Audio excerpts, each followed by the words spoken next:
चलो सर, एक ऐसी स्ट्रैटेजी के बारे में बता दीजिए कि जिससे जो सितंबर 2025 वाला अटेम्प्ट है हमारा सीए फाइनल का, ये हमारा लास्ट अटेम्प्ट हो। बिल्कुल बताएंगे।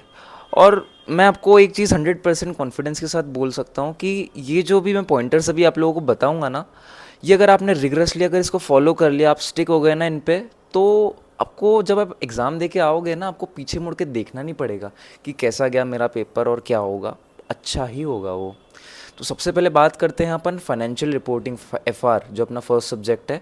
इसमें जो सबसे जो फर्स्ट चीज़ होती है ना, सबसे इंपॉर्टेंट, वो होती है कंसेप्चुअल क्लैरिटी। कंसेप्चुअल क्लैरिटी इतनी इंपॉर्टेंट होती है ना, क्योंकि क्या होता है ना, आईसीआई के जो पेपर्स रहते हैं ना, वो हमेशा नए नए क्वेश्चंस फ्रेम करते रहता है। और वो नए नए क्वेश्चंस केवल वही बच्चा सॉल्व कर पाएगा जिसके कंसेप्ट बिल्कुल 100% क्लियर होंगे।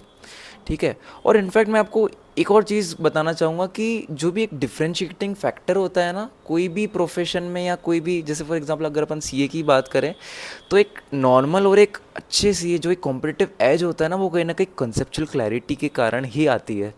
तो कंसेप्चुअल क्लैरिटी पे आपको पूरा फोकस करना है, सारी चीज़ों को कंसेप्चुअली पढ़ते जाना है।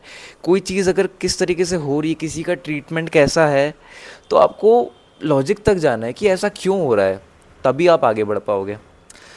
अब कंसेप्चुअल क्लैरिटी हो तो अपन ने ले ली। अब सेकंड चीज़ के बारे में हम बात करेंगे, राइटिंग। राइटिंग में हमें एक चीज़ का ध्यान रखना है कि जो भी क्वेश्चंस है ना, हमें एक मैनर पता होना चाहिए कि किस तरीके से हमें इनको सॉल्व करना है। क्योंकि क्या रहता है ना, हम पढ़ कितना भी लें, कंसेप्ट हमारे कितने भी क्लियर हो, मार्क्स तो आईसीआई का जो एग्जामिनर रहेगा वो उसी बेसिस पे देगा कि हम तुमने लिखा कैसे उसको। अगर आपका प्रेजेंटेशन, आपके स्टेप्स वगैरह प्रॉपर है और आपने प्रॉपरली वर्किंग नोट्स वगैरह बना के रखे हैं, तो उसको आसानी रहेगी कि हाँ, मैं स्टेप मार्किंग देते हुए चलूँगा। प्रैक्टिकल क्या बोलते हैं, प्रैक्टिकल सब्जेक्ट है, स्टेप मार्किंग होती है ऑब्वियसली। तो जितना अच्छे से हम उसको लिख के आएंगे ना, उतना ही यूँ समझो कि हमें मार्क्स मिलेंगे। कंसेप्चुअल क्लैरिटी अकेले बिल्कुल भी काफ़ी नहीं है, दोनों चीज़ें साथ में चलेंगी तभी जाके हमें आउटपुट मिलेगा। राइटिंग में हमें एक चीज़ ध्यान रखना है कि जब हम जो भी चैप्टर पढ़ेंगे ना, कंसेप्ट जैसे ही हमने पढ़े वैसे ही उसके इंपॉर्टेंट क्वेश्चंस हमने लिख लिख के देखने हैं। ठीक है। जो छोटे छोटे क्वेश्चन है उसको आप ऊपर ऊपर से भी देख लोगे, समझ लोगे, चलेगा। बाकी जो इंपॉर्टेंट कुछ एलडीआर क्वेश्चंस होते हैं, लास्ट डे रिवाइज करने वाले, उसको बिल्कुल आपको लिख के देखना है। और एक और चीज़ का मैं आपको बता दूं कि ये जो राइटिंग प्रैक्टिस है ना, ये हमको बहुत अच्छे से करना ही करना है। क्योंकि जो एफआर का पेपर है बहुत लेंदी आता है। तो यूँ समझो, पता है क्या होता है ना, बहुत सारे लोगों के साथ पढ़ के सब जाते हैं पर एग्ज़ाम में हाथ ही नहीं चलता है। वो इसीलिए नहीं चलता है क्योंकि राइटिंग प्रैक्टिस नहीं करी होती है। अब जब राइटिंग प्रैक्टिस करी होती है ना, तो आप बिल्कुल स्पीड में सारे क्वेश्चंस का आंसर करते चलोगे और आपका बिल्कुल एक स्मूथ मैनर में क्वेश्चन होते रहेगा, पेपर भी होते रहेगा। और इनफैक्ट आपका जो, मैं हमेशा कहता हूँ कि एफआर ऐसा पेपर है कि जिसमें आपको 100% अटेम्प्ट करना ही है, मतलब करना ही है, क्योंकि इसमें स्टेप मार्किंग रहती है। अब हम बात करेंगे एक थर्ड, एक बहुत ही इम्पॉर्टेंट और कहीं ना कहीं कह सकते हैं कि अंडररेटेड क्वेश्चन के बारे में, जो कि ये कि सर हमको एमसीक्यू कब करने चाहिए। तो देखो, इसमें सबका अपना अपना कुछ ना कुछ मानना है। मेरा पर्टिकुलरली ऐसा मानना होता है कि एमसीक्यू कहीं ना कहीं आपके श्योर शॉर्ट मार्क्स रहते हैं। अगर आपने उसको ध्यान से पढ़ के कर लिया ना, तो आपके 2 नंबर वो आने हैं, मतलब आने हैं काट, उसमें कोई भी स्कोप नहीं है डिडक्शन का। तो मैं हमेशा से एमसीक्यूज़ को मैं पहले ही करता हूँ। मैं रीज़न बीइंग ये कि फ्रेश माइंड जब रहता है ना, तो मैं एक टारगेट सेट करके रखता हूँ कि मुझे इतनी देर में ये एमसीक्यूज़ कंप्लीट करने ही हैं। और जब हम फ्रेश माइंड से करते हैं ना एमसीक्यूज़ को, तो होता ये है कि हमारी एक्यूरेसी बहुत अच्छी बैठती है। और एमसीक्यूज़ अगर हमारे अच्छे जा रहे हैं ना, तो हमारे लिए बहुत अच्छा एडवांटेज होता है।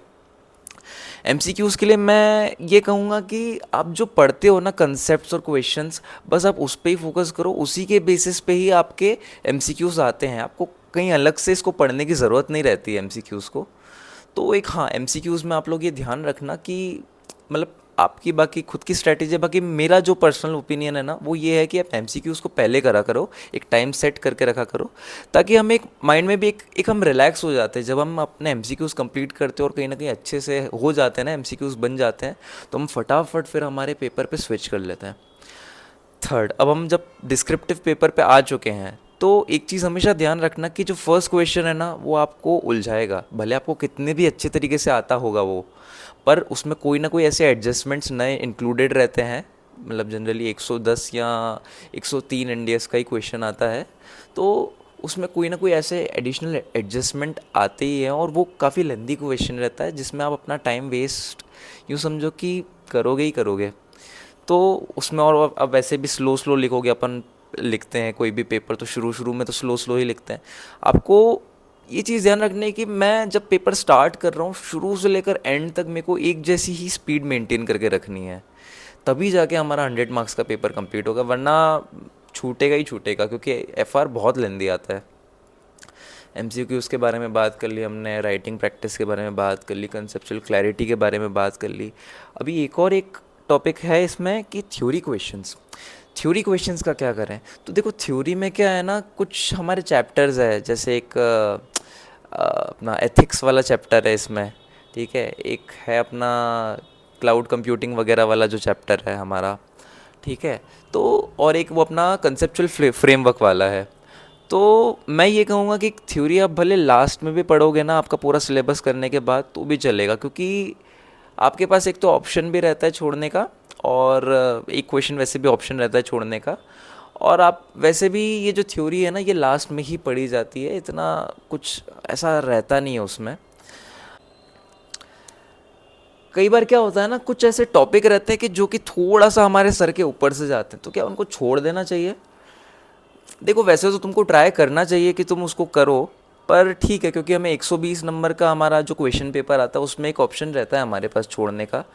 और अगर आप कोई सा टॉपिक छोड़ भी रहे हो ना, तो आप मान के चलो कि ठीक है, वो पेपर में आने वाला है, ठीक है, आप प्रिपेयर्ड रहो कि वो पेपर में आपको दिख रहा है, तो आपको पैनिक नहीं होना है, क्योंकि मैंने तो वो चीज़ पढ़ी नहीं है, तो मेरे को रेडी रहना है कि ठीक है, ये मेरे को नहीं आएगा, ये मेरे को दिख भी जाएगा ना, तो भी मैं इसको छोड़ने ही वाला हूँ, मेरे को पैनिक नहीं होना है उसमें। अभी इसकी जगह पे क्या करना है, अगर मैं कुछ छोड़ के जा रहा हूँ, तो मेरे को एक चीज़ इंश्योर करनी है कि मेरा जो बाकी सारी जो भी चीज़ें हैं ना, वो मेरे को बहुत अच्छे से करके जानी है, बहुत अच्छे से करके जानी है, क्योंकि मुझे पता है कि ये चीज़ मैं छोड़ के जा रहा हूँ, ये चीज़ मेरे को दिखेगी ना, तो वो मेरे को अटेम्प्ट नहीं करना है। और देखो, वैसे भी यार तुमको एक थोड़ा, तुमको वैसे भी बाकी जो पेपर है 80 मार्क्स का, 90 मार्क्स का, उसमें तुम अच्छे से करोगे ना, तो एफआर एक ऐसा सब्जेक्ट है जिसमें एक्यूरेसी भी आती है, ठीक है।